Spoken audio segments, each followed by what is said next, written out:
Indonesia tengah dilanda gelombang demonstrasi terhadap pemerintahan dan Dewan Perwakilan Rakyat yang terjadi hampir di seluruh wilayah sejak pekan lalu. Pusat aksi sebagian besar berlangsung di Jakarta, terutama di depan gedung DPR MPR RI. Sejak Senin 25 Agustus 2025, ribuan massa yang terdiri dari mahasiswa, buruh, pengemudi ojek online, hingga masyarakat sipil tumpah ruah ke jalan untuk menyuarakan tuntutan mereka. Situasi kian memanas pada Kamis 28 Agustus 2025 setelah insiden tragis seorang pengemudi ojek online, Afan Kurniawan, tertabrak kendaraan aparat yang membuat aksi berubah menjadi kerusuhan. Namun, alih-alih mendengar, pemerintah diam.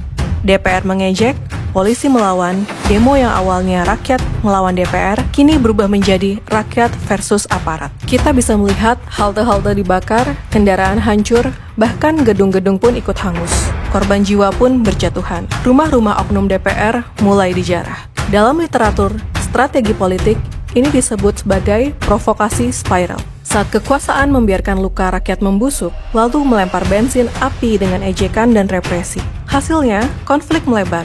Musuh utama kabur, perhatian rakyat terpecah. Tapi ingat, di balik semua ini ada strategi yang lebih besar. Menurut teori divide et impera, pecah belah lalu kuasai, bukan hal yang baru. Sejak zaman kolonial, bangsa ini selalu menjadi target, dan hari ini pola yang sama kembali dimainkan. Menurut Sun Tzu dalam The Art of War, ketika musuh kuat, pecah belahlah ia dari dalam. Gunakan kemarahan dan kebingungan untuk membuatnya hancur sendiri. Dan itulah yang terjadi saat ini. Kita diprovokasi untuk membakar kota kita sendiri, melawan saudara kita sendiri, agar akhirnya kita kehabisan tenaga, bukan untuk kemenangan, tapi untuk kehancuran diri. Dalam teori hybrid warfare, inilah titik rawan bangsa. Serangan tak lagi berupa tank atau senjata. Serangan hari ini datang lewat propaganda, infiltrasi intelijen, manipulasi media, hingga provokator yang menyusup di tengah massa. Negara asing tidak perlu datang dengan kapal perang. Mereka cukup menunggu kita hancur sendiri dari dalam.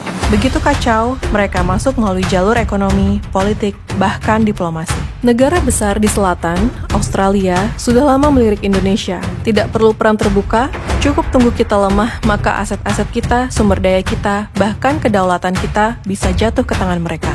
Maka waspadalah terhadap provokasi. Inilah false flag operation, tindakan kekerasan yang tampak seolah lahir dari rakyat, padahal digerakkan oleh pihak lain. Pola ini pernah dipakai oleh CIA di Amerika Latin, dipakai Rusia di Eropa Timur, dan kini bukan tidak mungkin dimainkan di negeri ini. Tugas kita jelas, jangan kehilangan fokus. Tujuan rakyat adalah memperjuangkan suara yang dihianati DPR.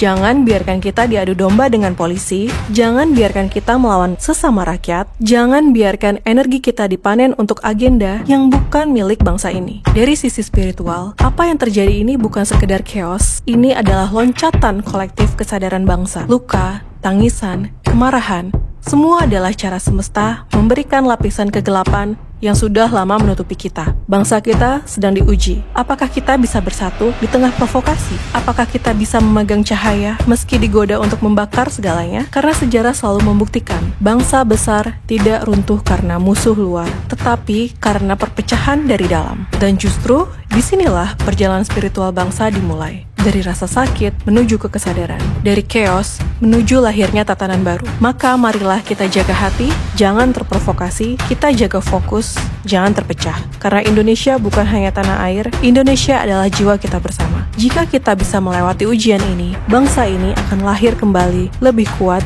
lebih sadar, dan lebih bersinar.